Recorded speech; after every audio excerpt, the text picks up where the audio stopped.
ಈಗೆಲ್ಲ ನಿಂತು ಎಲ್ಲ ಫೋನ್ ಮಾಡೋರೆಲ್ಲ ಬಿಜೆಪಿ ಮಾಡ್ತಾರೆ. ನೀವು ಬಿಜೆಪಿ ಪಕ್ಷದವರು ಅಂತ ಹೇಳಿ ಆರೋಪ ಮಾಡ್ತಿದ್ದಾರೆ ಪ್ಯಾನಲಿಸ್ಟ್ಗಳು. ಹಂಗಾಗೇನೆ ನೀವು ಬಿಜೆಪಿ ಸಪೋರ್ಟ್ ಮಾಡ್ತಿದ್ದೀರಿ, ಬೇರೆ ಪಕ್ಷ ವಿರೋಧ ಮಾಡ್ತಿದ್ದೀರಿ ಅಂತ. ಇನ್ನೊಂದು ಮೇಡಮ್, ಏನ್ ಲೀಕ್ ಮಾಡಿ ಅವರ ಮಾಡಿರ್ಬೋದಲ್ಲ ಈ ಲೀಕ್ ಮಾಡಿದ್ದು.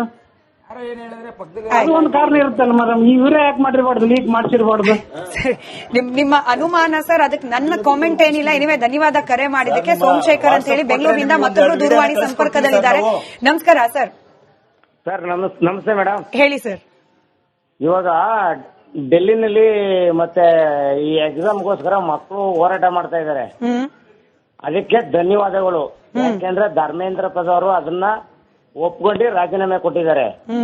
ಇಲ್ಲಿ ಹೇಳ್ತಾರೆ ಇವರು ಕೆಲವೊಂದು ಕಾಂಗ್ರೆಸ್ನವ್ರು ಹೇಳ್ತಾರೆ ಇವರು ಮಕ್ಳಿಗೆಲ್ಲ ಹೊಡೆದ್ಬಿಟ್ರು, ಇವರು ಕಾಲೇಜು ಹುಡುಗರಿಗೆ ಮತ್ತೆ ವಿದ್ಯಾರ್ಥಿಗಳಿಗೆ ಸಪೋರ್ಟ್ ಮಾಡ್ಲಿಲ್ಲ, ಇವರು ಹೊಡೆದ್ಬಿಟ್ರು ಪೊಲೀಸರು ಅಂತ. ಅಲ್ಲ ರೀ, ಇವರು ಸಂಸತ್ ಭವನಕ್ಕೆ ನುಗ್ಗುವಾಗ ಪಾಕಿಸ್ತಾನಕ್ಕೆ ಜಿಂದಾಬಾದು, ಮೋದಿನ ಹೊಡೆದಾಕ್ತಿವಿ ಇಂತ ಅವಹೇಳನಕಾರಿ ಹೇಳಿಕೆ ಕೊಟ್ಕೊಂಡು ಇವರು ಕಾಲೇಜ್ ಹುಡುಗ್ರ ಇಲ್ಲ ಗುಂಡಾಗೋಳ ಸಂಸತ್ ಭವನ್ ನುಗ್ಬೇಕಾದ್ರೆ ಪೊಲೀಸ್ನವರು ಕೈ ಕಟ್ಕೊಂಡು ನುಗ್ಗಿ ಹೊಡೆದಾಕಿ ಅಂತ ಹೇಳ್ತಾರೆ ಮೇಡಮ್. ಇವರು ಹೊಟ್ಟೆಗೆ ಅನ್ನ ಕಾಲೇಜ್ನವರು ಮೇಡಮ್, ಕಾಲೇಜ್ ನಮ್ಮ ಇಂಡಿಯನ್ ನಲ್ಲಿ ಕಾಲೇಜ್ ಹುಡುಗರು ಯಾರು ಕೂಡ ಆತರ ಮಾಡಿಲ್ಲ, ಮಾಡೋದು ಇಲ್ಲ.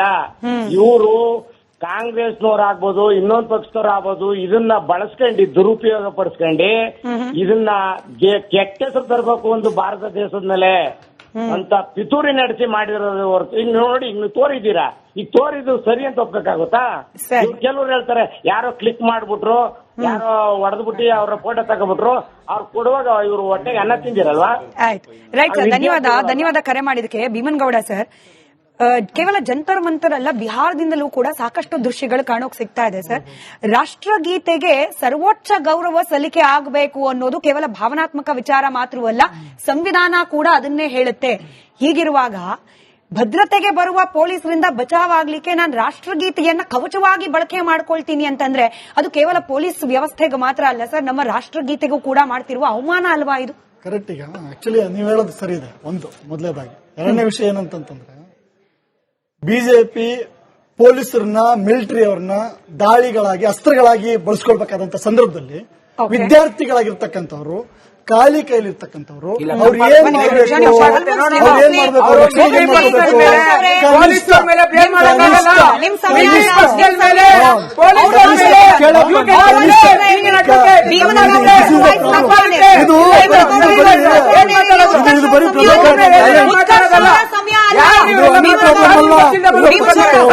You cannot blame on rich people just like that. What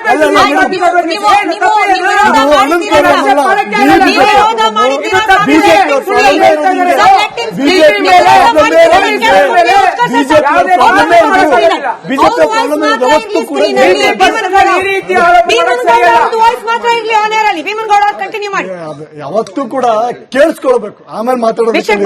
ಒಂದು ವಿಷಯ ಇದೇ ಪ್ರಾಬ್ಲಮ್ ಇರೋದು ಬಿಜೆಪಿ ಅವ್ರದ್ದು. ಇದಷ್ಟೇ ಅಲ್ಲ, ಯಾವಾಗ್ಲೂ ಕೂಡ ಹಿಂಗೇನೆ ಒಂದು ವಿಷಯಾಂತರವನ್ನ ಬಿಟ್ಟು ಬೇರೆ ಬೇರೆ ಕಡೆ ತಗೊಂಡೋಗ್ಬಿಡ್ತಾರೆ.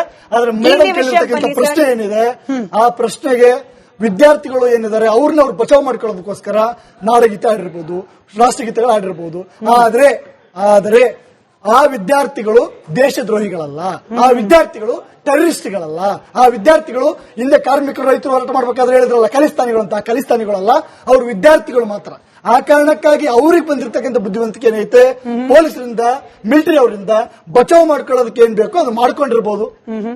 ಅದೇ ದೊಡ್ಡ ಶಿಕ್ಷೆ, ಅದೇ ದೊಡ್ಡ ಶಿಕ್ಷೆ ಅನ್ನೋದಾದ್ರೆ ಆ ಶಿಕ್ಷೆ ಏನಂತ ಘೋಷಣೆ ಮಾಡಲಿ, ಆ ಶಿಕ್ಷೆ ಏನಂತ ಘೋಷಣೆ ಮಾಡಲಿ.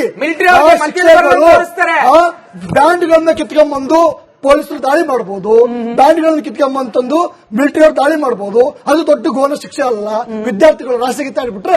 ಭೀಮನ್ಗೌಡ ಸರ್, ಒಂದು ಸಿಂಪಲ್ ಪ್ರಶ್ನೆ. ಅನೇಕರಿಗೆ ಅನುಮಾನ ಇನ್ನೂ ಉಳಿದು ಹೋಗಿದೆ. ಅನೇಕರು ಆಲ್ರೆಡಿ ಸಿಸಿಟಿವಿ ಕ್ಯಾಮೆರಾದಲ್ಲಿ ಸರಿಯಾದ ದೃಶ್ಯಗಳನ್ನ ಗಮನಿಸಿ ಏನಾಯ್ತು ಅನ್ನೋದನ್ನ ನೋಡಿದ್ದಾರೆ. ಈಗ ಜಂತರ್ ಮಂತರ್ನಲ್ಲಿ ಪ್ರತಿಭಟನೆ 20ಕ್ಕೂ ಹೆಚ್ಚು ದಿನಗಳ ಕಾಲ ನಡೆದಿದೆ. ವಿದ್ಯಾರ್ಥಿಗಳಲ್ಲಿ ಭಾಗಿಯಾಗಿದ್ರು.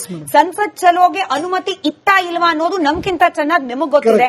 ಸಂಸತ್ ಭವನ ಅನ್ನೋದು ಕೇವಲ ಬಿಜೆಪಿ ಪ್ರಾಪರ್ಟಿ ಅಲ್ಲ, ಅಲ್ಲ, ಅಲ್ಲಿ ಈ ದೇಶದ ಆಯ್ದ ಪ್ರತಿನಿಧಿಗಳಿರ್ತಾರೆ, ಅದಕ್ಕೆ ಪ್ರೊಟೆಕ್ಟ್ ಮಾಡಲೇಬೇಕು. ಧಕ್ಕೆ ಆಗದೆ ಇರೋ ರೀತಿಯಲ್ಲಿ ನೋಡ್ಕೊಳ್ಳೋದು ನಮ್ಮ ದೇಶದ ಪೊಲೀಸರು ಹಾಗೆ ಭದ್ರತಾ ಸಿಬ್ಬಂದಿಗಳ ಆದ್ಯ ಕರ್ತವ್ಯ ಅನ್ನೋದು ನಿಮಗೆ ಗೊತ್ತಿದೆ.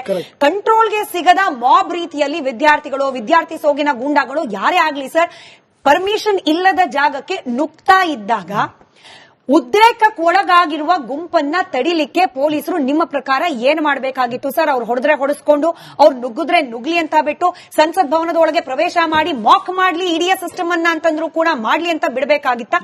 ನಿಮ್ಮ ಪ್ರಕಾರ ಏನ್ ಮಾಡಬೇಕು? ಯಾವುದೇ ಕಾರಣಕ್ಕೂ ಬಿಡಬಾರದು.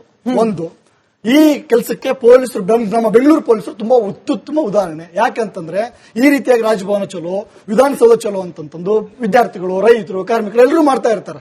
ಆದ್ರೆ ಈ ಬೆಂಗಳೂರು ಪೊಲೀಸರು ಅಲ್ಲಿರ್ತಕ್ಕಂಥ ರಾಜಕೀಯ ಮಂತ್ರಿಗಳನ್ನ, ಅಧಿಕಾರಿಗಳನ್ನ ಮನವೊಲಿಸಿ, ಸರ್ ಇಷ್ಟು ದಿನದಿಂದ ಹೋರಾಟ ಮಾಡ್ತಾ ಇದ್ದಾರೆ, ದಯವಿಟ್ಟು ಬಂದು ಅವರ ಆಲಿಕೆಯನ್ನು ಕೇಳಿ, ಈ ಒಂದು ಕಾನೂನು ಏನು ಈ ರೀತಿ ಆಗ್ತದೆ ಅದನ್ನ ದಯವಿಟ್ಟು ದುರ್ಬಳಕೆ ಆಗಬಹುದು, ಆ ಕಾರಣಕ್ಕಾಗಿ ನೀವೆಲ್ಲ ನಮ್ಮ ಜೊತೆ ಬನ್ನಿ ಅಂತಂದು ಆ ಮಿನಿಸ್ಟ್ರಿಗಳನ್ನ ಮನವೊಲಿಕೆ ಮಾಡ್ತಕ್ಕಂಥ, ಅಧಿಕಾರಿಗಳನ್ನ ಮನವೊಲಿಕೆ ಮಾಡ್ತಕ್ಕಂಥ ಕೆಲಸವನ್ನ ನಮ್ಮ ಬೆಂಗಳೂರು ಪೊಲೀಸರು ಮಾಡ್ತಾರೆ.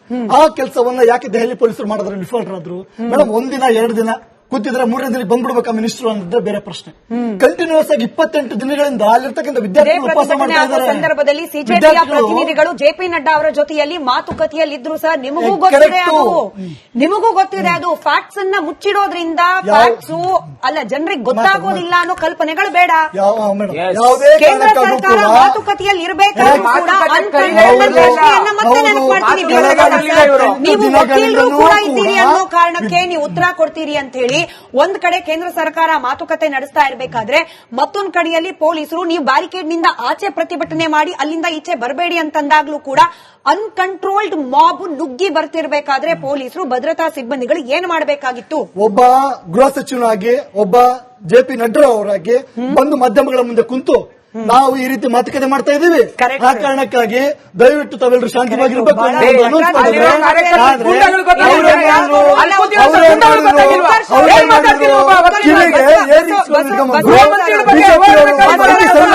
ಬಸವರಾಜ್ ಸರ್